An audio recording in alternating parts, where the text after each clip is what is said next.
Hello, people. Welcome to my channel. Welcome to this is yet another installment of the Combined 11 series. I am with a Tottenham fan, so introduce yourself. My name's David. Hi guys. He's back again. I'm sure he's feeling a bit confident after seeing Chelsea turn over for the first time in his life at Stamford Bridge. Wow, it's amazing. It still hurts. The wounds are still deep and they're still open, so I still feel the pain. But this is our combined 11 video, where we give an even amount of players in each position or each area of the field from both sides, and put them to the test to see which players would make it into a combined 11. So starting off with three goalkeepers from each side. On Tottenham side, we've gone with Hugo Lloris, Michel Vorm, and Paulo Gazzaniga. And on Chelsea's side, we've gone with Kepa, I'm not Vorm, and Paulo Gazzaniga. And on Chelsea's side, we've gone with Kepa. I'm not going to attempt his surname. We've gone with Willie Caballero and Rob Green. So out of the six goalkeepers, I think the best two have to be Kepa and Hugo Lloris. Yeah. And to be honest, I would go with Kepa, but I have to agree that Hugo Lloris makes it into the lineup because of his experience in the Premier Yeah. League so far. 100%. Although Kepa has been brilliant, he has made a few mistakes, but then again, you can't expect a player to be perfect when they've just come in on the first season. True. So it's a bit of a close contest between them two, and I would understand if anyone wants to pick either or, but I've gone with Hugo Lloris. Um, Now moving into the six defenders, yes, I know my organisation was terrible. I mean six, I mean eight defenders on either side. On Tottenham side, I've gone with Kieran Trippier, Davinson Sanchez, Toby Alderweireld, Ben Davies, Danny Rose, Jan Vertonghen, Van Foyth, some of you are going to butcher me for putting him there, and Serge Aurier. And on Chelsea's side, I've gone with Cesar Azpilicueta, David Luiz, Antonio Rudiger, Marcos Alonso, Emerson Palmieri, Andres Christensen, Gary Cahill, and David Zappacosta. So starting from right to left, as I always do on my channel, who do you think makes it into the right back spot? So we're going to break it down into Cesar Azpilicueta, David Zappacosta, Kieran Trippier, and Serge Aurier. I'd say Aspilicueta has to be. For me, I can't contest that either. I think he's the best. I think he's the best defender out of the lot. Although there are some really good defenders there. I just think that Cesar Azpilicueta will be able to blow every single one out of the water. So I think that he has every right to go into that position.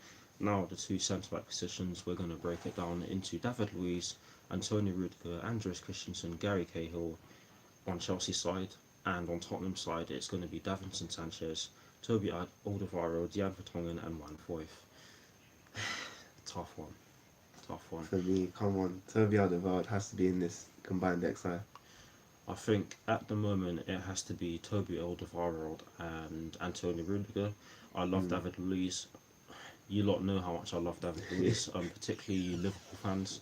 That goal he scored against them in 16-17.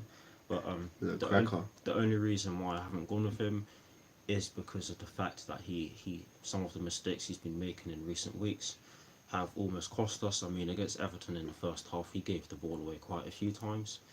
Wow. But overall, he is a world-class defender and he served us so well. But I have to go with Toby Alderweireld and Antonio Rudiger. Now, for the left-back spot, I don't even need to give you the short list. I think that there's only one player who deserves to make it into this left-back spot, and we all know who it's going to be. And he's a player who's terrorised Tottenham before. Yes. He's a player who's terrorised them at Wembley before, particularly in the 88th minute. It has to be Marcos Alonso. He's the best one out of the lot. He's often regarded as one of the best, or if not the best, left back in the league. I don't necessarily agree with that. There are some really good left backs out there, but Marcos Alonso is one of them. I think he is one of the best ones in the league, and I think that he is the best one out of the four left backs in which are in this short list.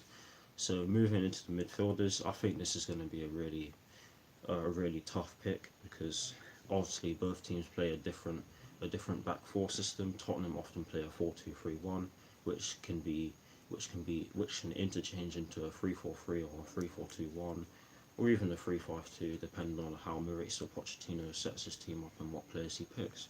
I hope that's correct, by the way. Yeah. And obviously, we play a 4-3-3, which can be converted into a 4-5-1 when in defensive, when we don't have the ball and we're in our defensive third, or it can be converted into a back three. So I heard, but on Tottenham side, I've gone with Eric Dyer, Christian Eriksen, Musa Dembele, Victor Wanyama, Musa Sissoko, and Harry Winks. Almost said Inks. And on Chelsea's side, we've gone with Jorginho, Mateo Kovacic, N'Golo Kante, Cesc Fabregas, Ross Barkley, and Ruben Loftus-Cheek. So Are we doing the holding too? yeah, we're doing the holding too Okay. because we think that it's only right that we use the system because both teams have used it in the past. Tottenham have used the 4-3-3 in the past, but on very rare occasions. I've already got my two in my head. Um, who are you gonna go with in the two? I would personally put Musa Dembele and N'Golo Kante. Has to be out of the two. This is exactly why I said that is the hardest part because there's just There's a lot of good players there though. Yeah. David. David. Yeah. Oh shit, sorry. sorry about that. It's really hard, but Because you still got the other three attacking midfielders as well that some of these players can go into. So yeah, that's the thing. Yes. But we do have some attacking midfielders like Cesc Fabregas. I mean, some people don't regard him as an attacking midfielder, but I certainly do because of the way he used to play. I mean, he used to put in some beautiful flicks. He used to pass you to death. He used to yeah, he used to be really good at that. But obviously, being in his early 30s, his legs are bound to start going. But to be honest, I'm gonna have to agree with that because that's probably going to be the most mobile pairing in that defensive midfield. nothing too much. Long story short, you're not going to get past that No. because those two together is like it's like trying to penetrate a brick wall with a pair of scissors. You're not getting through it.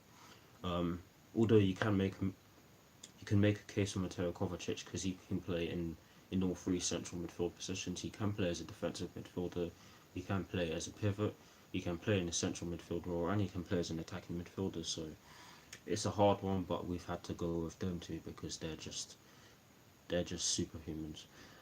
In the three attacking midfield positions, or in the one attacking midfield position, who do you think should go in there? Ooh. In the middle, you could put. Bear in mind, I didn't list Ali as a midfielder. Yeah, I listed him as a that's the forward thing. because he can play as a forward as well. For me, I think there's only one player in my mind that can go into that attacking midfield role, and that's Christian Eriksen Yeah, but I was thinking where to put him. That's the problem because in the middle. Yeah. Okay. So it's only for the middle. So only picking for the middle. Yeah, Yeah. in the middle of that attacking midfield three. It's because Yeah. the problem with I can't speak. The problem with the 4-2-3-1 is the fact that the two wide players in the attacking midfield three can either be classed as attacking midfield players or forwards. So what I had to do because I knew that we were going to use the 4-2-3-1 is that I had to list forwards. I had to list wingers and strikers as forwards, which makes sense. So that's Yeah, exactly why. I agree. That's exactly why I've had to go with Christian Eriksen, sorry, because he'd most likely be up against in this case anyway. He'd be up against Ross Barkley, Ruben Loftus-Cheek, Harry Winks, Musa Sissoko, and he's just the best one out of the lot. Yeah. I think Barkley, I've been impressed with Barkley recently. Barkley's been really good, but yeah, I just Christian Eriksen's Yeah. just a class above him. Yeah. I mean, us Chelsea fans know how good he is. He always terrorises us. Those are long shots. I mean, that's a stick. But yeah, Christian Eriksen, sorry. I can't speak, but yeah, that's who we've gone with in that attacking midfield role, just behind the striker. So now getting into the forwards. The wingers, and then up front we have. Yep. And we're going to start from the right hand side. In on Tottenham side, we've gone with Harry Kane, Fernando Llorente, Son Heung-min. My pronunciation is so bad. Lucas Moura, Eric Lamela, sorry, and Dele Alli. And on Chelsea side, we've gone with Alvaro Morata, Eden Hazard, Pedro Rodriguez, Willian, Olivier Giroud, and Callum Hudson-Odoi. So getting into that right wing spot, who do you think gets into it? I For you? forgot, where does Hazard play again, or we can do alternate He plays on the left. left, so right hand side. So who would be your? It would be Willian, right? But no, right. Our right Oh. wingers would be Pedro and Willian. Oh. So we would probably put Lamella or Lucas Moura. I'll go with Lamella over Willian, simply because he's like more in form right now. Yeah, I have to agree. Willian, he is a good servant. He has been a good servant for us, but this season so far he hasn't been too bad, but he's not been at his best. Left hand side now, I Yeah. don't even we don't even need to get into this one. There's no other player who deserves to go there, but that man himself, Eden Hazard. Hazard. That's moving on to the striker now. Again, moving on to the striker, I think there's only one player who deserves Yeah. to fit this role as well. And you lot are gonna hate me for saying this, but you're basically gonna hate me for having an honest opinion, and I'm gonna have to go with Harry Kane up front. As much as I love Alvaro Morata, who has been doing well this season in terms of getting himself back into goal scoring mentalities, particularly when we played Crystal Palace and beat them 3-1, deservedly so. I think that Harry Kane's just been better than him overall this season. Although I would argue that it isn't exactly Harry Kane blowing him out of the water. I just think that he's just been doing better this season.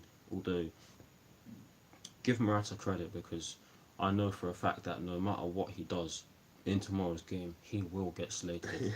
He will get slated. I don't know what's wrong with us Chelsea fans, but do you know what? Against Crystal Palace, I saw. This isn't relevant to the combined 11, and I'll do a recap. We'll do a recap in a sec. But in relation to Alvaro Morata, Ruud Gullit came up with he made a really good point on Match of the Day 2 on November 4th, which is obviously the same day we played Crystal Palace and beat them 3-1. He said that it's not exactly Alvaro Morata's fault that we're not scoring goals. It's the fact that our wingers see the runs and they cut in and they don't cross the ball. Not playing to his strengths. Exactly, and he also said that sometimes Morata doesn't make the run, so he's effectively blaming the entire front three for Chelsea, which is fair enough. So I don't understand why Morata's the scapegoat.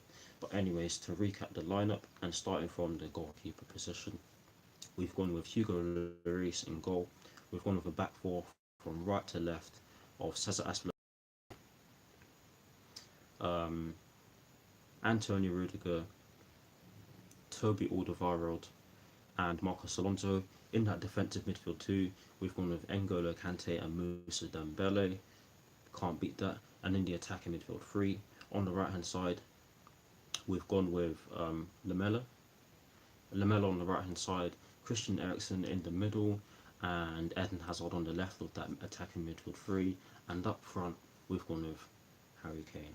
So I think Wow, I'm really impressed with that XI, because last season it was completely different.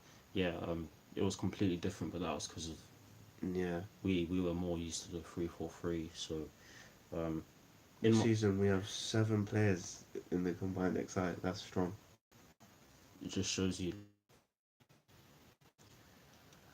lot know me. I never give it to people when we win or when they lose or when Humble. I prefer fans like that because it's easier to interact with fans who are humble. But yeah, that's just my style. I don't like saying Tottenham are this, Tottenham are that, Arsenal are this, they're that, blah blah blah. I'm not into that rubbish. I just like to interact with other fans and get an understanding of what their views are, because that way you'd actually you'd actually have a decent conversation, Yeah. which I'm not gonna lie, I'm gonna call out Arsenal fans here. They just don't seem to understand that. But yes, completely going off topic. That is the end of the video. Let us know what you think of that combined 11. This is gonna take a while to go out because of the length of the video, but it will be out very soon. So yeah, we'll see you all very soon. Next video will be an opposition preview. And by the way, this is the second installment of the No Love Lost series. So may the best team win.